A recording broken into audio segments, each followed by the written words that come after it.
오늘 저와 여러분에게 주시는 말씀 누가복음 8장 1절에서 15절까지 말씀 우리 한번 같이 보겠습니다. 누가복음 8장 1절에서 15절 말씀 우리 함께 교독하도록 하겠습니다. 제가 먼저 1절 읽겠습니다. 그 후에 예수께서 각 성과 마을에 두루 다니시며 하나님의 나라를 선포하시며 그 복음을 전하실새 12제자가 함께하였고 악기와 쫓아내심과 고침을 받은 어떤 여자들 곧 7 귀신이 나간 자 막달라인이라 하는 마리아와 헤롯의 청지기 구사의 아내 요한나와 수산나와 다른 여러 여자가 함께하여 자기들의 소유로 그들을 섬기더라.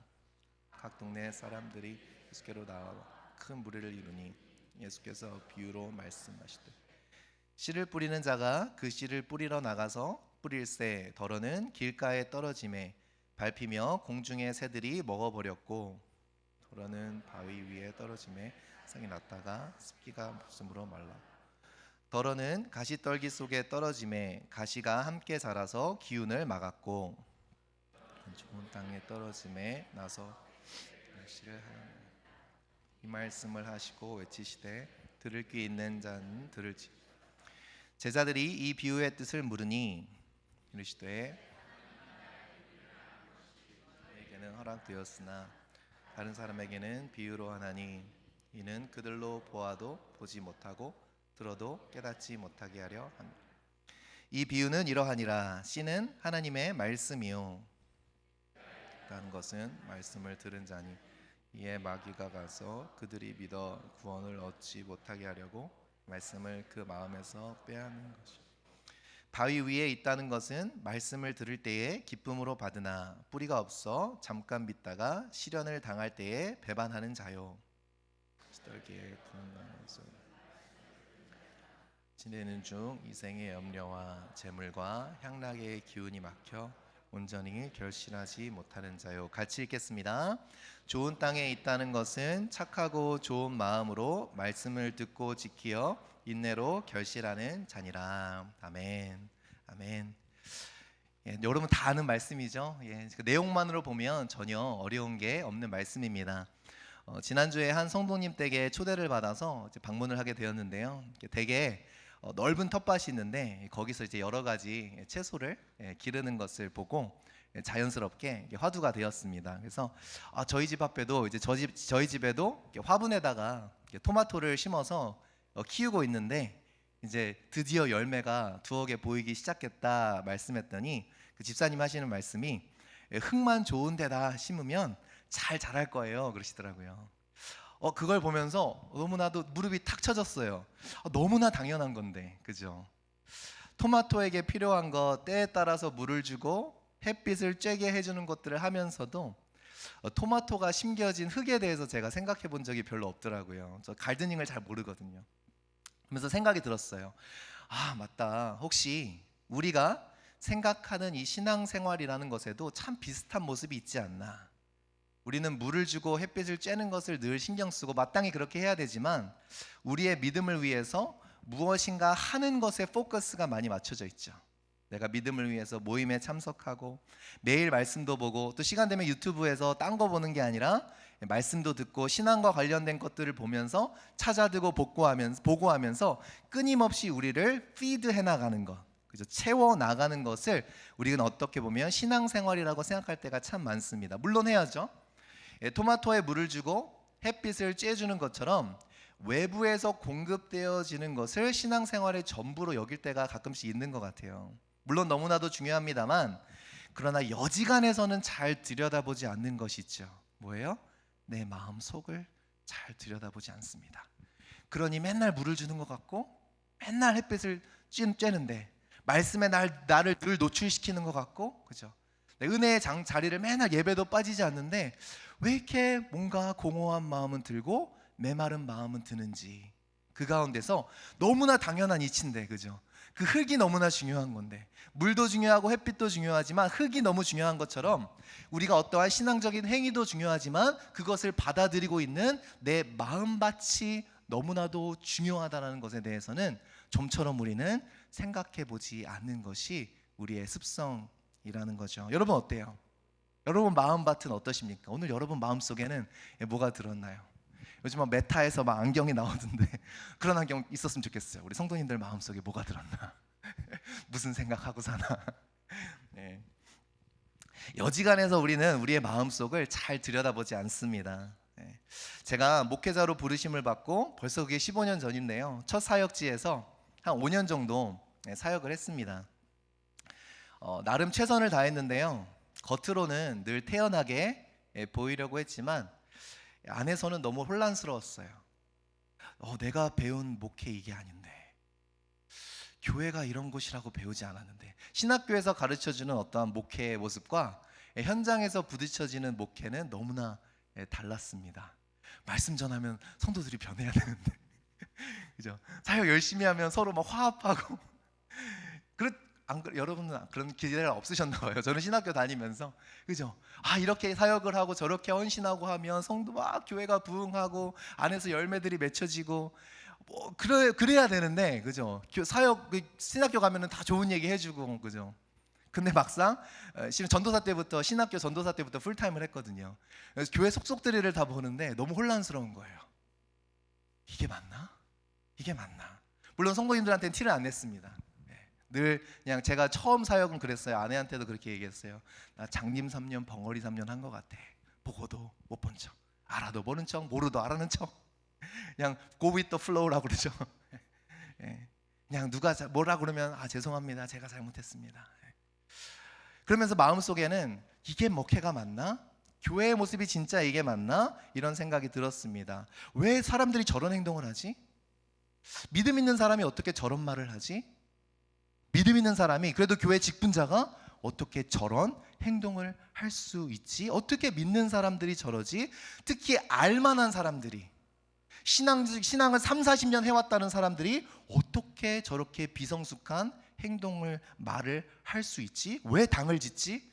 왜 다른 사람을 뒤에서 험담하지? 성경에서 뻔히 죄라고 말하는 것들을 어떻게 저렇게 서스름 없이 교회 안에서 할 수 있지?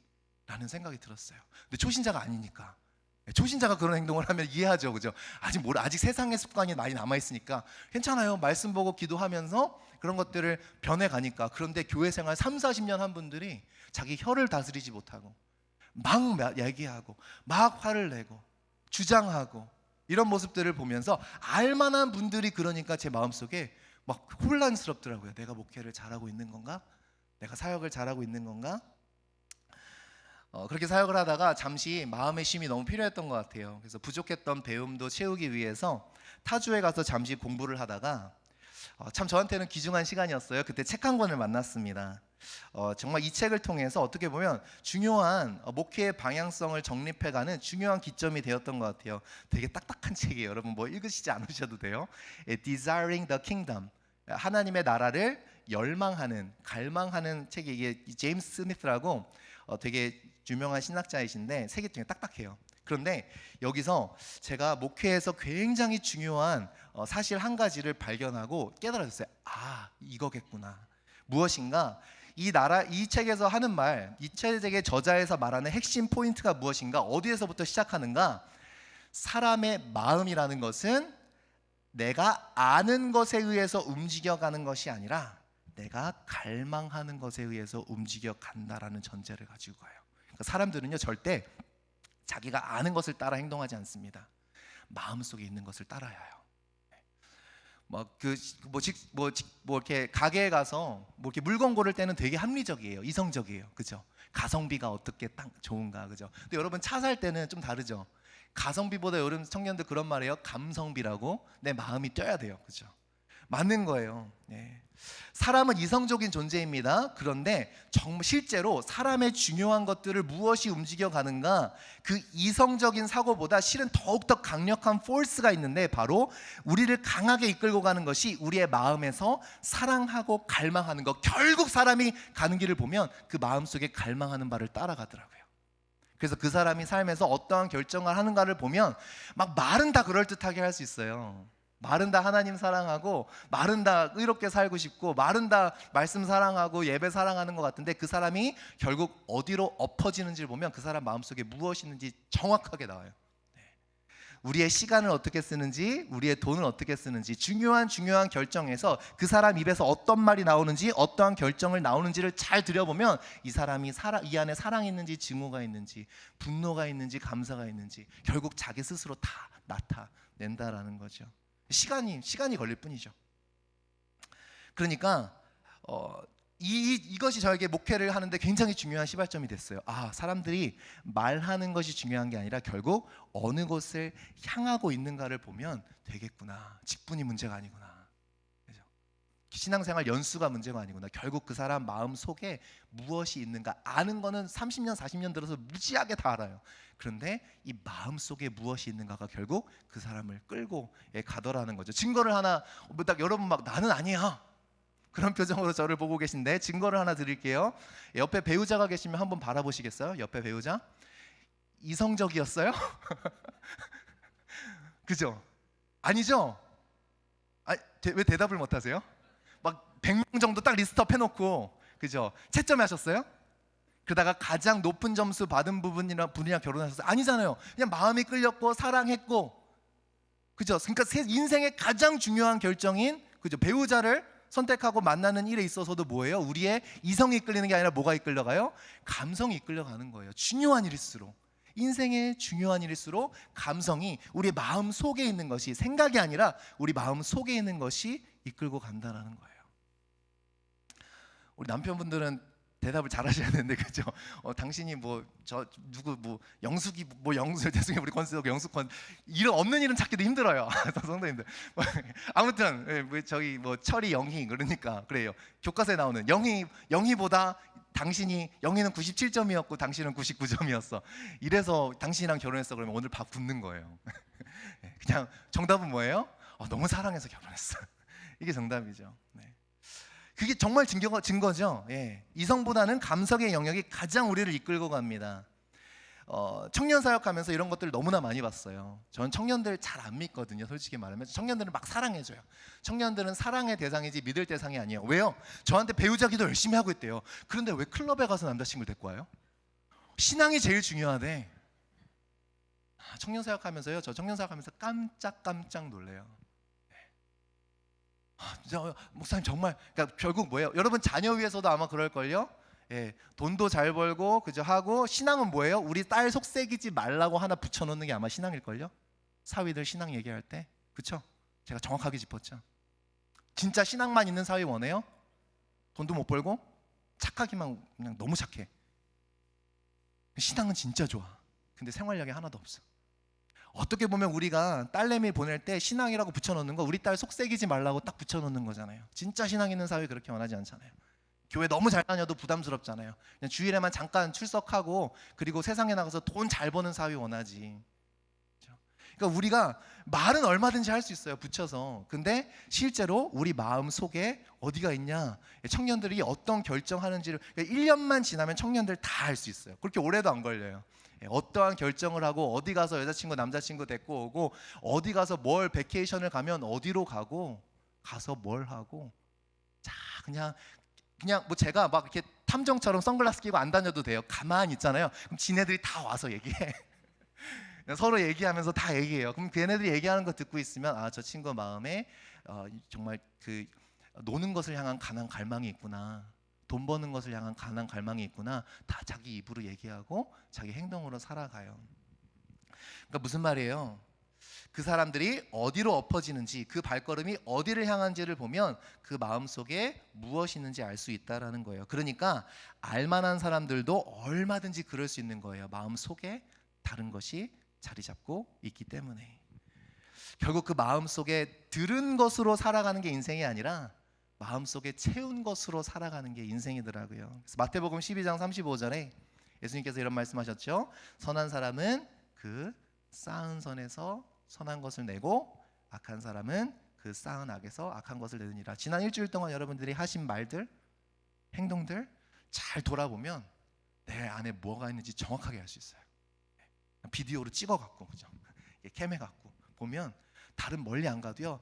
그냥 나는 스스로 우리에게 점수를 주잖아요. 근데 정확하게 내가 뱉은 말들, 내가 한 행동들을 비디오 테이프로 돌려보면 우리 안에 무엇이 쌓여 있는지를 정확하게 알 수 있는 거죠. 그래서 이 책의 저자가 말하는 것은 뭐예요? 제가 이거 티시스만 말씀드리면 이 책의 저자가 말하는 건 결국 기독교 교육, 기독교 신앙은 단순히 옳은 것을 가르쳐 주는 것에서 끝나는 게 아니라 마음속에 하나님의 나라와 하나님의 통치를 갈망하도록 훈련하는 것이 바로 기독교 신앙이라는 거예요. 그냥 머리만 채우는 게 아니라 결국 신앙은 갈망하는 것을 배워가는 거예요. 하나님을 갈망하는 것. 결코 쉽지 않죠. 그러니까 목회가요, 여러분 우습게 보지 마세요. 목회가 교수보다 어려워요. 왜요? 교수는 그냥 열심히 해서 가르쳐주면 되잖아요.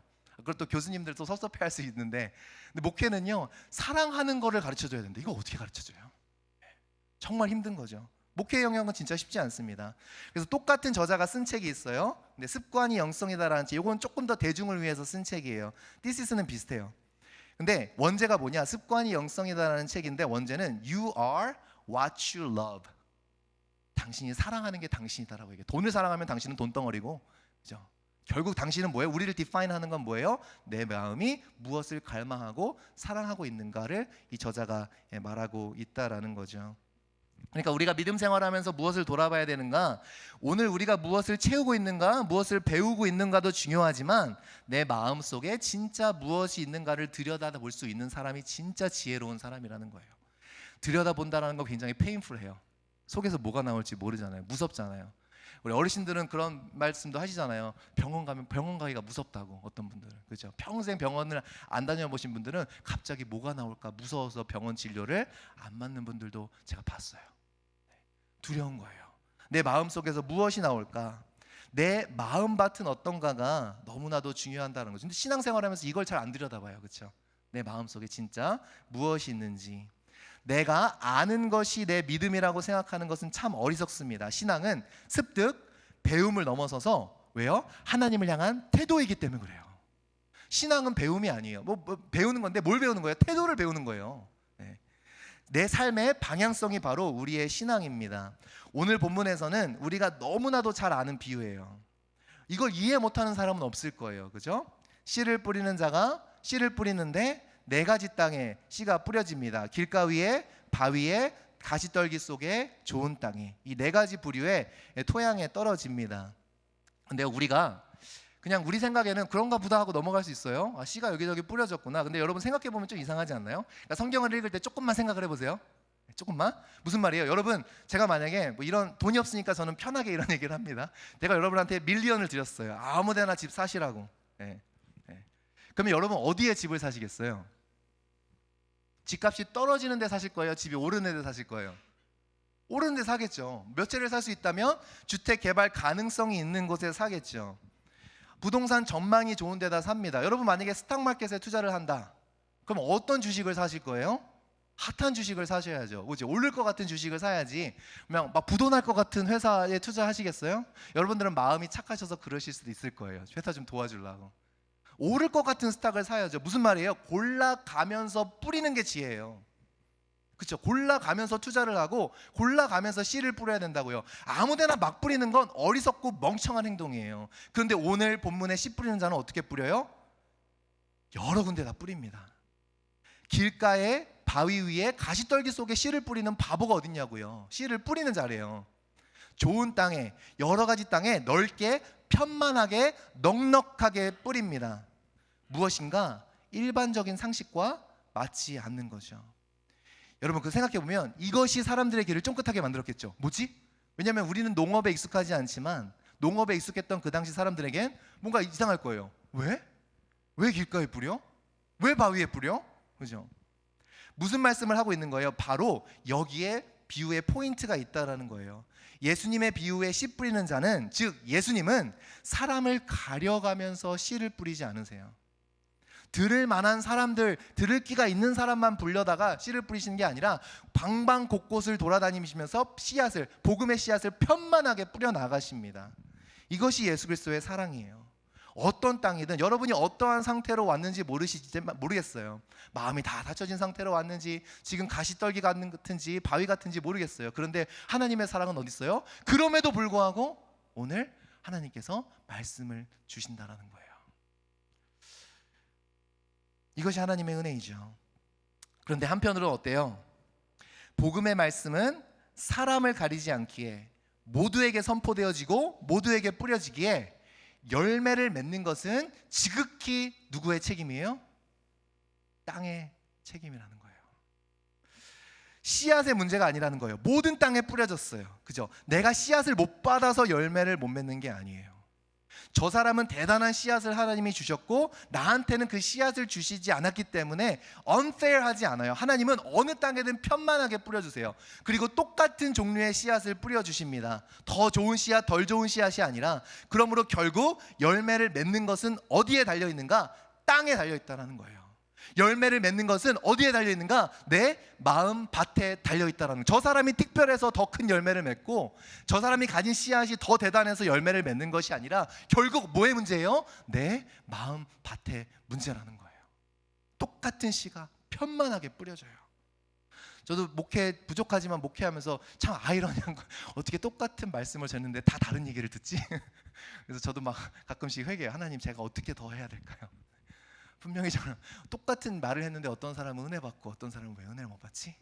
똑같은 얘기를 하는데 어떤 사람은 꾸벅꾸벅 졸고 있고 어떤 사람은 눈을 말똥말똥 뜨고 있지?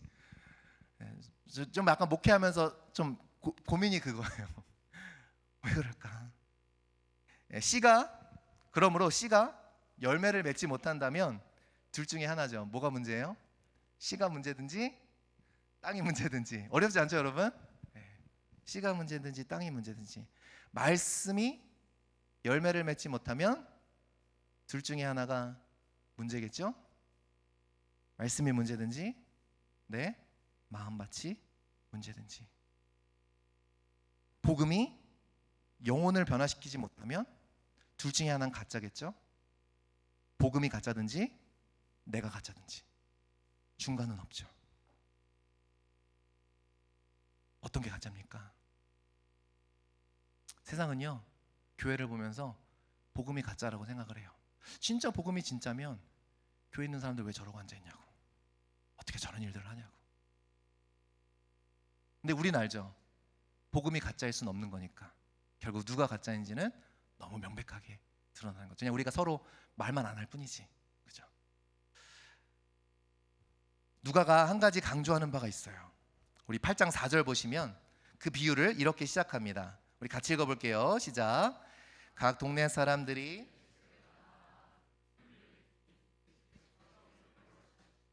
그러니까 예수님이 이 비유를 상당히 의도 있게 하시는 거죠.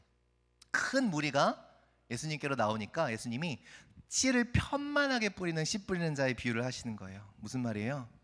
이 비유의 말씀은 뜬금없이 하신 이야기가 아니라 모두가 예수께로 나왔지만 모두가 똑같은 마음을 가지고 예수께로 나오는 것은 아니다라는 것을 지금 제자들에게 말씀해 주는 거예요. 여기 오신 것도 저는 너무 감사해요. 너무 대단하고 감사한데, 그러나 더 중요한 게 뭐예요? 어떠한 마음밭을 가지고 나왔느냐가 너무 중요한 거죠. 첫 번째 땅, 첫 번째 마음밭은 어떤 땅인가? 우리 5절 말씀 같이 읽어보겠습니다. 시작. 씨를 뿌리는 자가 그 씨를 뿌리러 나가서 뿌릴새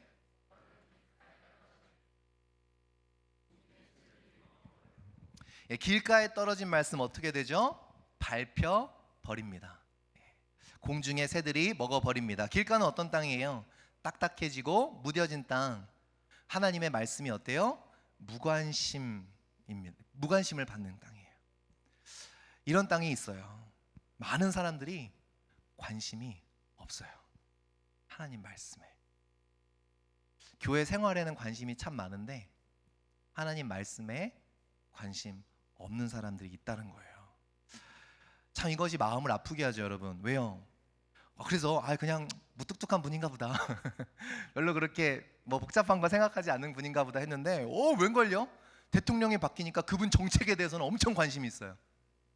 한 대통령이 어떠한 뜻을 가지고 나라를 움직여 가겠는가는 엄청 막 매스컴에서도 소셜미디어에서도 난리가 납니다. 그죠? 트럼프가 지금 어떠한 이민 정책을 펴고 있는지, 이재명 정부가 어떠한 것들을 하고 있는지 관심 있어야죠. 그거 좋은 거 나쁜 거 아니에요. 그런데요, 사람들이 하나님은 어떤 정책을 펴고 계시고 하나님은 어떠한 일을 하기 원하시는지는 진짜 관심이 없어요. 제가 여러분들한테 여쭤보면 여러분 삶에서 하나님이 어떠한 일들 하기 원하십니까? 라고 여쭤본다면 여러분은 어떤 대답을 저에게 주시겠어요?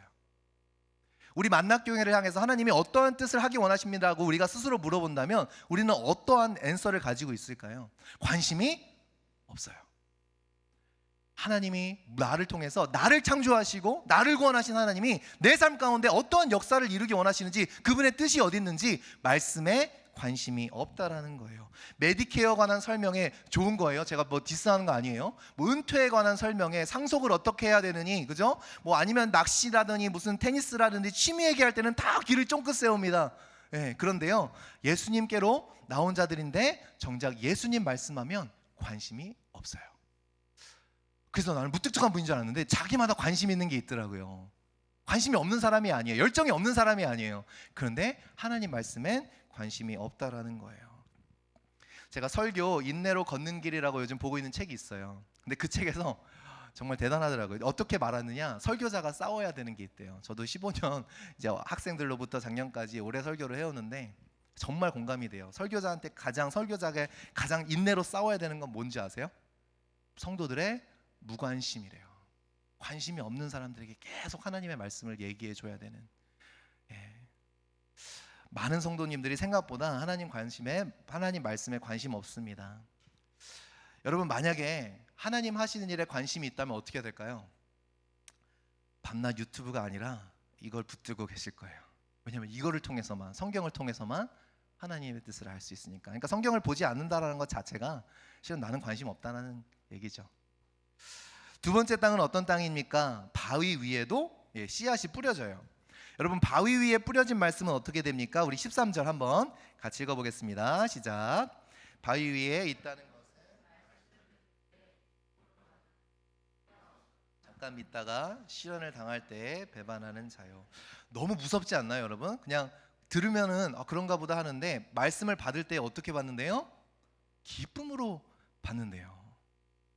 그런데 뿌리를 내리지 못하니 그 기쁨이 뭘로 변해요? 배반으로 변한대요. 여러분, 이거 테이크 하실 수 있으시겠어요? 무섭지 않아요? 여러분, 말씀 기쁨으로 받아보셨죠? 그럼 기쁨으로 받으면 배반 안 해요? 아니요, 충분히 배반할 수 있어요. 말씀을 기쁨으로 받은 사람들도 얼마든지 등 돌아설 수 있다라는 거예요. 마음을 지켜내지 않으면. 너무나도 두려워요. 사람들이 얘기하죠. 은혜 받았어. 말씀에 은혜 받았어. 저 이 말씀이 뭔 말인지는 아는데 끝까지 가봐야 된다고. 진짜 은혜 받은 건지는, 돌아서는지 안 서는지 봐야 된다고. 교회 문 열고 여기서 은혜 받은 마음으로는 누구나 다 나갈 수 있어요. 근데 끝까지 봐야 돼요. 교회 문 열고 집에 가서 다음날 회사 출근하고 세상 속에서 배반하는지 안 하는지 끝까지 봐야 된다고. 저한테는 실은 은혜 받았다는 게 칭찬이 아니에요. 말씀해 주셔서 감사하기는 한데 저는 여러분이 삶에서 승리하는 게 저한테 칭찬이에요. 은혜 받았다라는 그 말로는 만족을 못 하겠어요. 왜요? 얼마든지 기쁨으로 바꿔도 배반할 수 있으니까.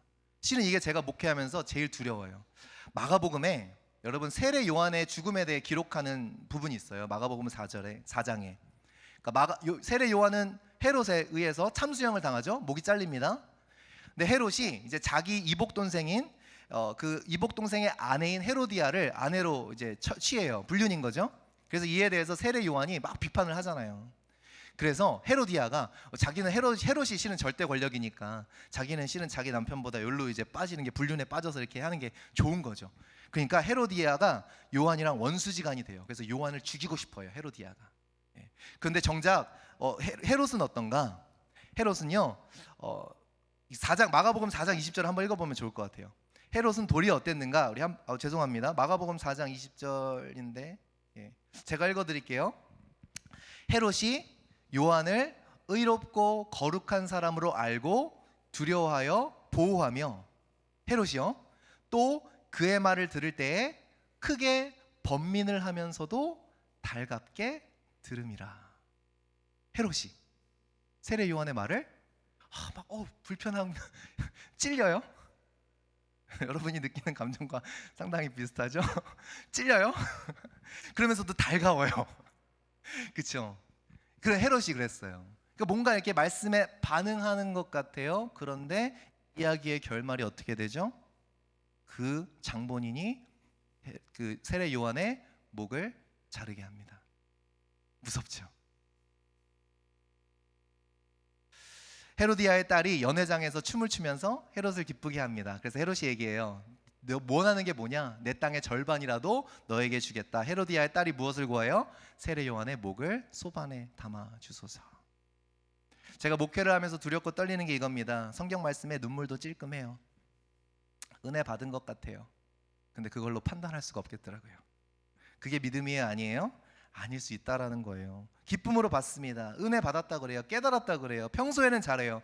그런데 가장 말씀을 받은 자답게 살아야 내야 될 그 순간에 등을 돌려버리는 사람이 너무나 많다라는 거예요. 헤롯처럼. 그렇죠? 세 번째 땅은 어떤 땅입니까? 가시떨기에 떨어집니다. 가시떨기 밑에 있는 땅 자체는 좋은 땅인 것 같아요. 막 뿌리 열매가 자라나는데 문제는 무엇이죠? 무엇인가? 그것을 막습니다. 우리 14절 한번 같이 읽어볼게요. 시작. 가시떨기에 떨어졌다는 것은 말씀을 들은 자이니 신는 중 이생의 염려와 재물과 향락의 기운이 막혀 온전히 결실하지 못하는 자요. 무엇이 막고 있어요? 이생의 염려, 재물, 향락의 기운이 막혀서 온전히 결실하지 못했다. 점점 비슷해지죠, 그죠? 결실을 하는 것 같아요. 뭔가 말씀의 열매를 맺어가는 것 같아요. 그런데 온전히 결실하지 못합니다. 언제 문제가 생기는가? 두 개가 만날 때, 말씀과 그죠? 이 세상의 것들이 만날 때, 충돌할 때, 자라나는 열매와 눌러내리는 가시덤불이 딱 만날 때, 아, 그건 말씀이고 이제부터는 어떻게 살아야 돼요? 세상을 따라 살아야 되는 이 합리주의. 말씀대로 살면 안 돼. 아, 그거 그래도 여기까지 맺었잖아. 이 정도만 해도 어디야? 세상에 딱 전선에 나아가면은 딱 선을 딱 그어요. 여기까지 두 개가 딱 만나니까 아, 세상은 그렇게 살아서는 살 수 없는 거죠. 근데 너무나 놀라운 것이 있어요. 말씀대로 따라 믿음 따라 사는 건 너무 힘들기에 그냥 우리 스스로 정해버리는 겁니다. 그런데 이게 진짜 되게 디시빙해요. 되게 속이는 거예요. 왜일까요? 디모데후서 4장 10절을 한번 같이 읽어볼게요. 시작.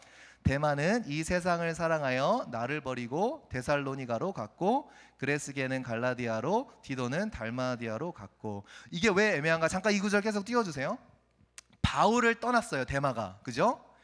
바울을 떠났다라는 건 뭐예요? 바울을 버리고 목회 사역을 떠났다는 얘기예요. 전도 사역을 떠났다는 얘기입니다.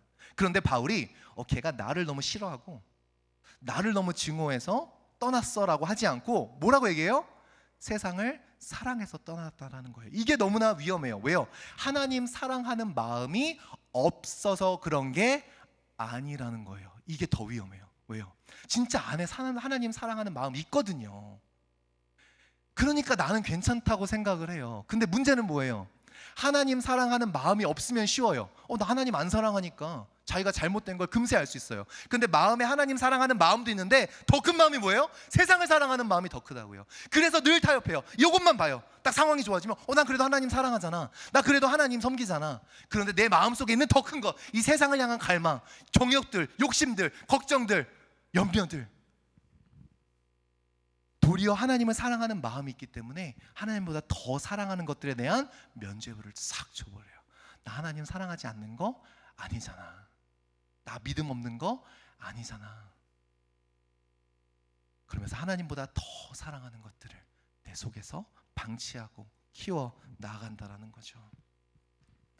문제는 예배도 사모해요, 말씀도 사모해요. 이게 목회하면서 진짜 어려운 거예요. 근데 뭘 더 사모해요? 돈을 더 사모해요. 성공을 더 사모해요. 사람을 더 사모해요. 내 위치를 더 사모해요. 하나님 사랑하는 마음 없지 않아요. 있어요. 그런데 그보다 더 사랑하는 것들이 있다라는 거예요. 우리는 안전한가요? 절대 아니라는 거죠. 근데 두 개가 만날 때, 열매도 자라나고 나를 눌러내리는 것 두 개 만날 때, 그때가 우리가 무엇을 더 사랑하는지가 드러나는 때예요. 두 개가 딱 상충할 때, 내가 둘 중에 하나를 택일해야 될 때, 그때 내가 진짜 무엇을 사랑하는지. 그 전까지는 다 하나님 사랑한다고 이야기해요. 그런데 진짜 사랑은 언제 딱 나와요? 택일해야 될 때. 둘 중에 하나는 꼭 선택하고 다른 하나를. 그러니까 그때 그 전까지는 내 믿음에 대해서 너무 자만하지 마세요. 정말 겸손하셔야 돼요. 내가 정말 사랑하는 것이 무엇인가? 하나님이 택일하라고 그 순간을 주실 텐데 그때 진짜 내가 어느 쪽으로 엎어지는가가 진짜 내 신앙의 현 주소라는 거죠. 그때 내가 무엇을 더 사랑하는지가 드러납니다. 그리고 마지막, 저와 여러분이 사모해야 될, 우리가 반드시 되어야 될 그 땅, 어떤 땅인가요? 우리 15절 한번 같이 읽어보겠습니다. 시작. 좋은 땅에 있다는 것은 착하고 좋은 마음으로 말씀을 듣고 지키어 인내로 결실하는 자니라. 좋은 땅 어떻습니까? 막 가슴이 뛰죠 여러분. 내가 이 땅 되고 싶어요. 하나님 말씀을 듣고 어떻게 해요? 기뻐하는 것도 크라이테리아가 아니에요. 그죠? 좋아하는 것도 아니에요. 뭐가 크라이테리아예요? 그것을 지키는 자, 지키는 자를 얘기합니다. 이 지키다라고 번역된 이 카테코라는 헬라어 단어는 꽉 붙들다라는 의미예요. Hold fast unto. 꽉 붙드는 거예요. 말씀을 절대 놓지 않는 거예요. 그게 좋은 땅이라고요. 말씀을 그냥 기쁨으로 받고 즐거워하고 은혜 받았다고 얘기하는 게 아니라 진짜 내 삶에 나가서 말씀만 붙들고 사는 거예요. 진짜 미련할 정도로. 그게 좋은 땅이 의미라는 것이죠. 좋은 마음은 말씀을 붙잡고 절대 놓지 않는. 그래서 신명기 6장 6절에서 9절까지 하나님께서 이스라엘 백성에게 이렇게 말씀하십니다. 하나님 여호와 너의 하나님을 사랑하라고 하면서 그 사랑이 무엇을 의미하는가? 바로 신명기 6장 6절에서 9절 말씀 우리 한번 같이 읽어보겠습니다. 시작. 오늘 내가 내게 명하는 이 말씀을 너는 마음에 새기고 내 자녀에게 부지런히 가르치며 집에 앉았을 때에든지 길을 갈 때에든지 누워있을 때에든지 일어날 때에든지 이 말씀을 강론할 것이며 너는 또 그것을 내 손목에 매어 기호를 삼으며 내 미간에 붙여 표로 삼고 또 내 집 문설주와 바깥문에 기록할지니라. 집요할 정도로, 집착할 정도로, 옵세션 될 정도로 하나님 말씀을 붙들고 사는 삶이 하나님을 사랑하는 삶이라는 거예요. 말씀을 머리에 새기는 삶이 아니라 어디에 새기라고 말씀하세요? 마음에 새기라고. 마음에.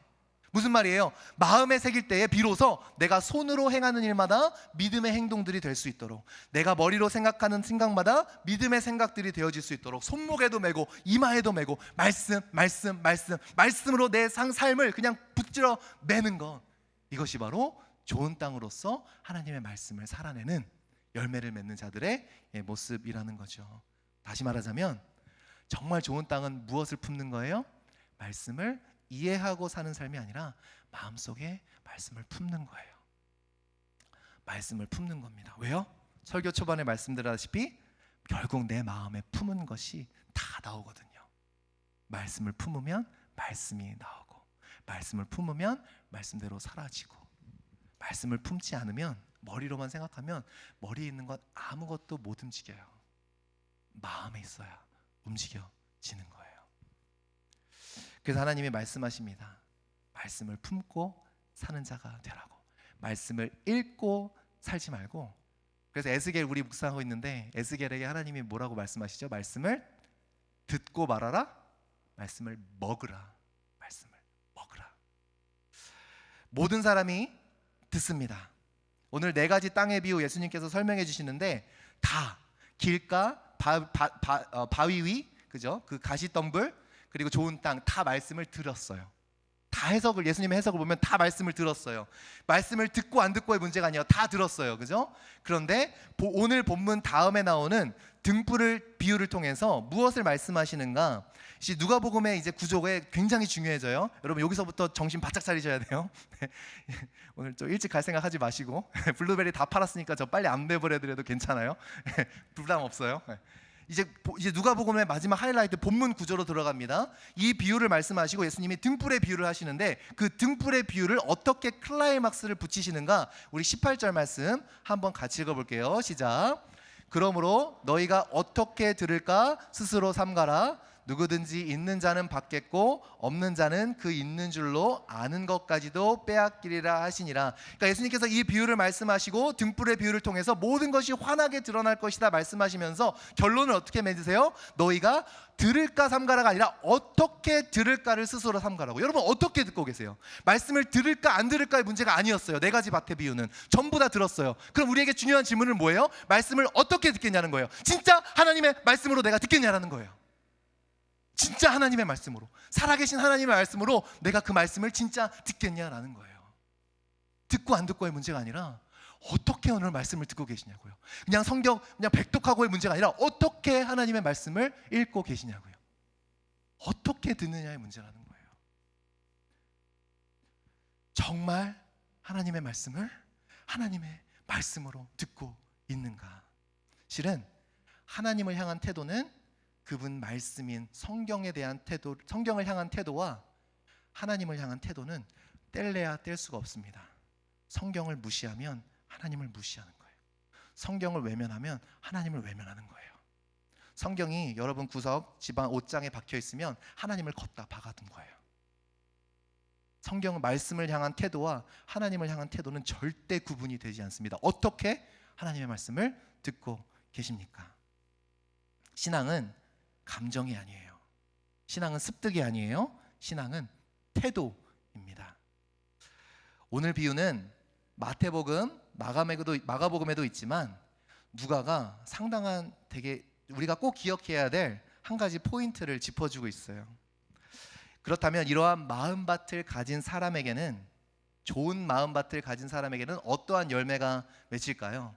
누가는 이 점에 대해서 그 본문의 구성을 통해 너무나도 분명하게 얘기해줘요. 두 비유가 가운데 있고 네 가지 땅 씨앗의 비유와 등불의 비유, 그래서 어떻게 들을까, 어떠한 밭이 되었는가를 두 비유로 얘기했죠. 그리고 그 비유를 싸고 있는 처음 세 절과 끝의 세 절을 통해서 정말 좋은 밭으로 살아가는 사람들이 어떤 사람인지를 그려주고 있어요. 1절부터 3절 우리 한번 같이 읽어보겠습니다. 누가복음 오늘 본문 1절부터 3절 우리가 지나갔었는데 우리 한번 읽어볼게요. 시작.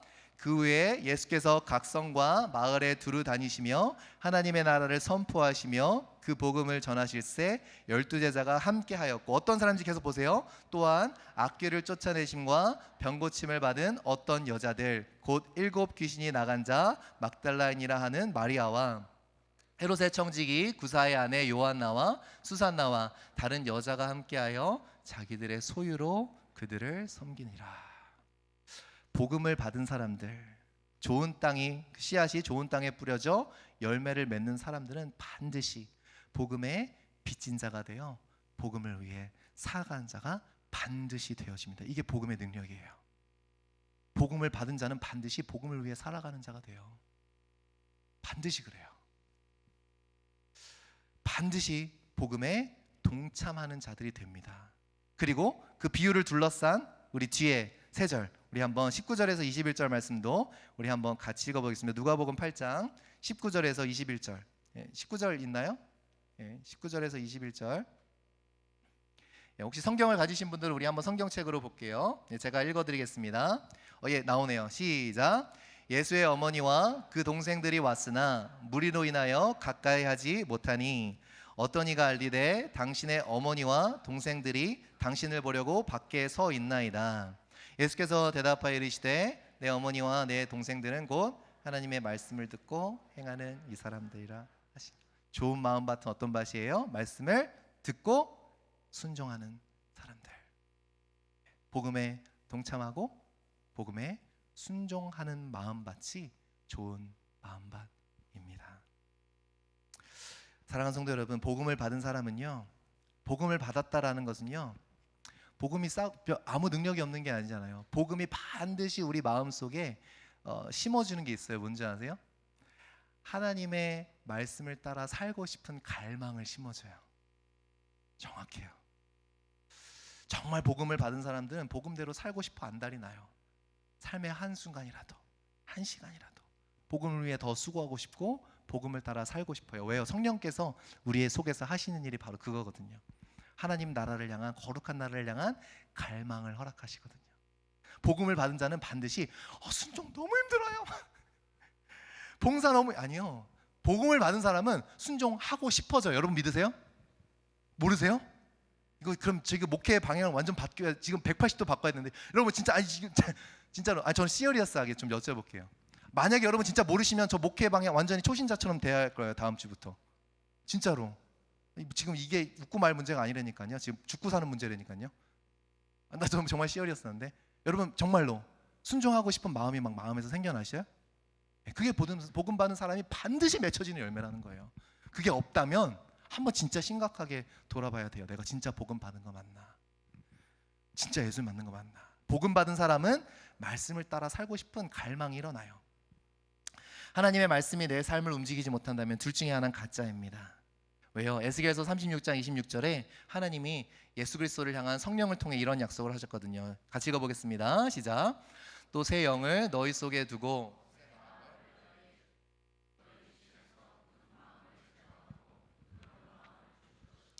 좋은 땅, 부드러운 마음을 하나님이 주셨거든요. 여러분 오늘 무엇을 품고 살고 계십니까? 믿음이 좋다는 것은 결국 그 마음속에 무엇을 품고 가느냐의 문제입니다. 이 네 가지 땅은 네 가지 종류의 사람을 의미하기도 하지만 또 우리 인생의 모습이기도 하죠. 그래서 참 위로가 됩니다. 하나님은요 오늘도 씨앗을 뿌려주시잖아요. 내 마음의 상태와 상관없이 오늘도 뿌려주시잖아요. 성경을 열면 언제든지 말씀해 주시잖아요. 내 마음의 상태와 상관없이 오늘도 말씀을 주세요. 내 마음에 따라 주지 않으시면 우리는 정말 소망이 없어요. 근데 하나님은 우리의 마음의 상태와 어떻든지 상관없이 항상 말씀을 주신다고요. 그러므로 그 은혜에 감사하면서 오늘 우리가 결단해야 되겠죠. 말씀을 품는 좋은 땅이 되기를, 하나님은 늘 뿌려주시니 그거를 받을 수 있는 사람이 되기를 우리는 애써야 될 줄 믿습니다. 좋은 땅에는요 지렁이가 있어요. 지렁이가 하는 일이 무엇인가? 흙을 먹으면서 땅속에 틈을 만듭니다. 길을 만들어요. 숨구멍을 줘요. 좋은 마음밭에는 길이 있어요. 어떤 길이 있어요? 하나님께서 일하실 수 있는 마음의 길이 있어요. 좁지 않은 밭은 길이 없습니다. 하나님이 비집고 들어갈 틈이 없는 거예요. 그래서 우리는 끊임없이 우리 마음속에 틈을 만들어야 돼요. 내 인생의 앞길을 만드는 것보다, 내 인생의 길을 만드는 것보다 더 중요한 거, 내 마음속에 길이 있는가? 하나님의 말씀이 마음껏 들어오실 수 있고 마음껏 운행하실 수 있는 그러한 부드러운 땅이 되어 하나님의 말씀이 역사할 수 있는가? 여러분 인생의 앞길을 개척해 나가는 것보다 실은 내 마음속의 길을 만들기가 더 힘든 거죠. 그런데 이것을 해나갈 수 있는 저와 여러분 되었으면 좋겠습니다. 여러분 왜 예수님께서 비유로 말씀하실까요? 왜 어떤 사람은 들어도 듣지 못할까요? 왜요? 순종하려는 마음이 없으면 말씀은 절대 안 깨달아져요. 그러니까 예수님께서 왜 비유로 말씀하셨는가? 여러분 말씀 봐도 모르겠다 그러죠. 말씀하는 뭔지 모르겠죠. 왜요? 정말 한번 결단해 보세요. 주님 어떤 말씀이 나에게 와도 내가 순종하겠습니다라는 진짜 고백이 있으면 그 다음부터 말씀이 깨달아질 거예요. 하나님의 말씀은 싸구려가 아니거든요. 순종하고 싶은 마음 없으면서 내가 한번 깨닫게 해줘 보세요가 아니거든요. 순종하고자 하나님께 나아가면 반드시 하나님의 마음이 보여요. 그리고 말씀을 통해서 어떤 말씀을 하시는지 보입니다. 이게 좋은 밭이에요. 순종하려는 마음 없이 하나님의 뜻을 아는 척, 거룩한 척 할 수 없다라는 거예요. 여러분 순종을 작정해 보십시다. 그러면 하나님의 음성이 들리기 시작할 거예요. 진짜 문제는 뭐예요? 순종하려는 마음이 없는 게 문제라죠. 정말 하나님께 나아가면 하나님의 뜻이 보인다라는 거예요. 말씀을 듣고 지키어 인내로 결실하는 자. 하영조 목사님께서 그런 말씀을 하셨어요. 그냥 성경책을 가지고 있다고 내 성경책이 아닙니다. 하영조 목사님 이렇게 말씀하십니다. 거기에 당신의 눈물이 있냐고, 거기에 당신의 기도가 있냐고, 당신의 눈물이 묻어있고 당신의 기도가 담겨있는 그 성경책이 바로 당신의 성경책입니다. 말씀을 듣고 지켜 인내로 행하는 자, 결실을 맺는 자. 말씀을 어떻게 대하고 계십니까? 여러분 성경책에는 뭐가 묻어있어요? 여러분의 눈물이 묻어있습니까? 여러분의 기도가 담겨있습니까? 말씀을 진정으로 어떻게 듣고 있는가? 말씀을 하나님의 말씀으로 정말 내 성경책이 있다면 우리의 삶 놀랍게 변할 줄 믿습니다. 그리고 하나님의 열매가 반드시 맺힐 줄 믿습니다. 우리 순종을 결단해 봤으면 좋겠어요.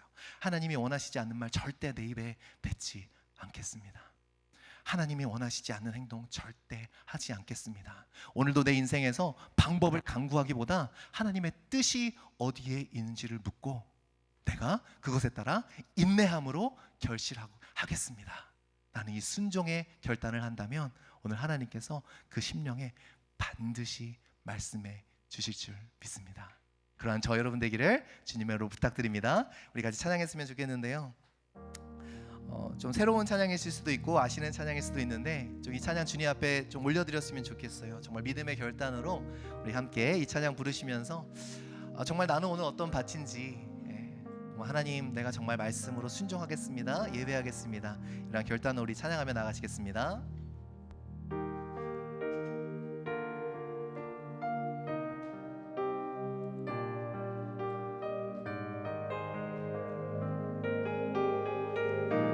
주 말씀 주 말씀 내 삶 비출 때 감사하게 하소서. 내게 주신 말씀 그 말씀을 따라 살아가게 하소서. 주 말씀 내 삶 비출 때 주 말씀 내 삶 비출 때 겸손하게 하소서.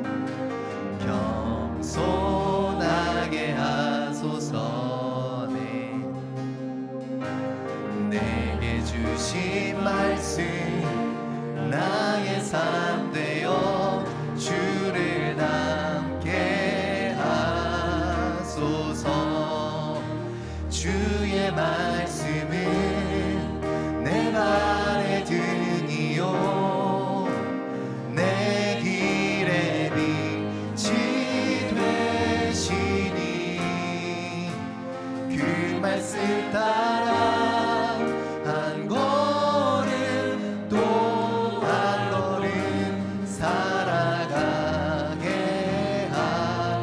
이것이 여러분의 고백입니까? 우리 1절 한 번 더 고백합니다. 주 말씀 내 삶. 오늘도 주님은 말씀의 씨앗을 뿌려주세요. 감사하게 오늘 내가 그 좋은 밭이 되기를 간절히 소망하며 부릅니다. 내게 주신 말씀 그 말씀을 따라 살아가게 주 말씀 내 삶 비출 때 겸손하게 하소서. 주 말씀 내 삶 비출 때 겸손하게 하소서. 내게 주신 말씀 나의 삶 되어 주를 닮게 주의 말씀은 내 발의 등이요 내 길의 빛이 되시니 그 말씀 따라 한 걸음 또 한 걸음 살아가게 우리 주 말씀 내 삶 비출 때 예배하게 하소서. 주 말씀 내 삶 비출 때 신령과 진정으로 예배하게 하소서. 네. 나의 모든 삶 향기로운 제물 되어 예배하게 주의 말씀은 내 발의 등이요 내 길의 빛이 되시니 그 말씀 따라 한 걸음 또 한 걸음 살아가게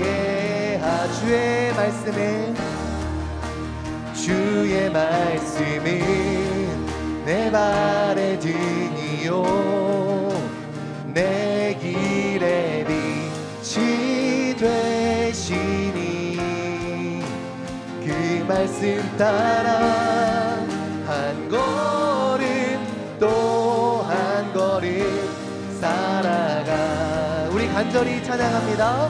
깨닫게 하소서 나를 가르치소서 깨닫게 하소서 나를 가르치소서 주 말씀 떠나지 않게 하소서 깨닫게 하소서 깨닫게 하소서 나를 가르치소서 주 말씀 떠나지 않게 하소서 깨닫게 하소서 깨닫게 하소서 나를 가르치소서 주 말씀 떠나지 않게 하소서 깨닫게 하소서 나를 가르치소서 주옵소서. 주 말씀 떠나지 않게 하소서. 주의 말씀은 내 발의 등이요 내 길의 빛이 되시니 그 말씀 따라 한 걸음 또 한 걸음 살아가게 이제 우리 함께 기도하며 나갔으면 좋겠습니다. 하나님, 말씀을 그냥 듣고 끝나는 자가 아니라 말씀을 듣고 잠시 기뻐할 수도 있고 잠시 무엇인가를 느낄 수도 있지만 그것이 열매를 맺는 것이 아니라 말씀을 듣고 지키어 인내로 결실하는 자가 될 수 있도록 인도하여 달라고 우리 마음 가운데 하나님을 향한 한없는 순종과 한없는 사랑이 생겨날 수 있도록 주님 인도하여 주시옵소서. 우리가 말씀을 가볍게 여기지 않겠습니다. 우리가 말씀을 사모하겠습니다. 말씀을 내 삶의 가장 소중한 것으로 여기고 그것을 듣고 지키어 행하는 자가 되겠노라고 우리 함께 믿음의 결단으로 주님 앞에 기도하시며 나아가시겠습니다. 함께 기도하시겠습니다. 주여, 하나님, 우리가 이 시간 결단하며 나아갑니다. 하나님, 수많은 아버지 하나님 그 길가에 뿌려진 씨앗들, 아버지 하나님 돌 위에 뿌려진 씨앗들, 가시덤불 위에 뿌려진 씨앗들처럼 되지 아니하게 도와주시고 우리 만날교회 성도들을 모두를 좋은 밭이 되어 하나님의 말씀을 받아 아버지 하나님 백배의 결실을 얻는 그 하나님의 블레싱, 천국의 블레싱이 충만하게 흘러가는 아버지 우리 영혼들이 다 되어질 수 있도록 인도하여 주시옵소서. 순종하지 않는 마음에게는 하나님이 역사하실 수 없기에 아버지 하나님의 말씀을 어떻게 듣는지 삼가 하나님 아버지 우리의 믿음의 태도를 주님 함께 돌아보는 우리가 될 수 있도록 인도하여 주시옵소서. 오늘도 우리는 아는 바가 아니요 우리 마음에 품은 것을 쫓아가는 사람들이기에 하나님 우리가 아는 것에서 그치지 아니하게 도와주시고 우리 마음속에 정말 말씀을 품고 나아가는 자들이 될 수 있도록 그리하여 무슨 말을 하든 어떤 행동을 하든 우리 속에 있는 말씀이 우리 가운데 아버지 하나님 나오는 그러한 귀한 영혼들이 다 되어질 수 있도록 주님 인도하여 주시고 역사하여 주시옵소서. 하나님 순종하려는 마음 없이 하나님의 말씀을 내가 깨달아 아려는 그러한 우를 범하지 아니하게 도와주시고 오늘도 하나님 나라의 비밀을 하나님을 위하여 순종하기 원하기로 결단하며 순종하며 나아가는 자들에게 보여주시는 그 하나님의 뜻을 알게 되는 자들 될 수 있도록 도와주시옵소서. 하나님의 말씀에 대하여 주님의 뜻에 대하여 무관심한 자들 되지 아니하게 도와주시고 하나님 잠시 기쁨으로 받으나 결국에는 배반하는 자들 되지 아니하게 도와주시고 하나님 정말 세상의 일치들과 아버지 하나님 세상의 연변들과 아버지 하나님 그 목숨의 향락들이 아버지 하나님 부딪혀지는 그 순간에 기꺼이 말씀이 보여주시는 길로 따라갈 수 있는 그러한 자들이 다 될 수 있도록 인도하여 주시옵소서. 예수 그리스도의 복음을 만난 수많은 영혼들처럼 이제는 예수 그리스도 복음의 사역에 동참하는 자들 될 수 있도록 주님 도와주시고 아버지 하나님 누가 내 형제요 누가 내 자매냐 바로 말씀을 듣고 행하는 자들이 나의 형제요 나의 자매다 라고 말씀하셨던 그 예수님의 말씀을 따라 오늘도 주님과의 친밀함은 아버지 주님을 향한 순종에서 나오는 것임을 믿음으로 바라보며 하나님 그렇게 살기로 결단하는 우리들이 될 때 오늘도 하나님의 충만하신 뜻과 하나님 그 풍성하신 은혜를 우리에게 부어주셔서 우리가 가는 한 걸음 한 걸음이 축복의 걸음들이 다 될 수 있도록 주님 인도하여 주시옵소서. 하나님 간절히 기도하고입니다. 굳어진 우리의 마음을 찢어주시고 하나님 닫혀진 우리의 마음을 열어주셔서 오늘도 하나님의 말씀을 우리 가운데 심겨져 하나님 우리의 마음속에 길을 만드는 자들 될 수 있도록 인도하여 주시옵소서. 언제든지 우리의 마음속에 하나님이 지나가시고자 하는 길 하나님의 말씀이 흘러가져가는 그 길이 우리 가운데 길을 간절히 소망합니다. 딱딱하고 굳어진 마음들이 아니라 언제든지 하나님의 말씀이 나에게 임하여 마음껏 움직일 수 있는 그런 믿음의 마음의 공간들이 있을 수 있도록 우리 성도 한 사람 한 사람에게 붙잡아 주시고 인도하여 주시옵소서. 그렇게 하신 주님을 찬송합니다. 주님 역사하여 주시고 인도하여 주셔서 하나님 놀라운 말씀의 은혜가 흘러가는 그런 귀한 우리 교회가 될 수 있도록 역사하여 주시옵소서. 주님 감사합니다.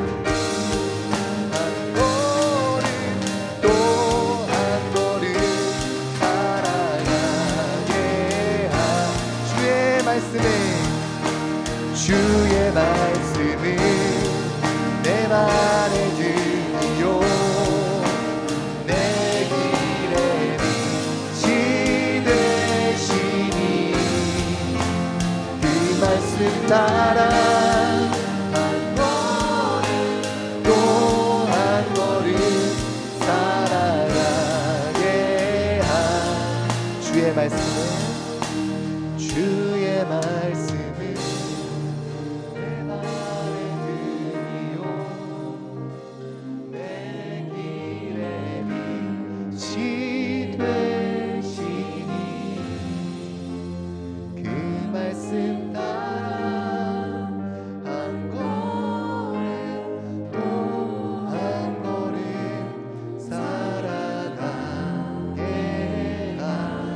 그 말씀 따라 그 말씀 따라 한 걸음 또 한 걸음 살아가게 하소서. 이제는 우리 주 예수 그리스도의 은혜와 하나님의 사랑과 성령님의 교통 내주하심이 오늘도 좋은 마음밭이 되어 좋은 땅이 되어 말씀을 듣고 지키어 인내로 결실하는 자가 되기를 소망하는 주의 건속 머리머리 위에 지금부터 영원토록 함께 하시기를 간절히 축원하옵나이다.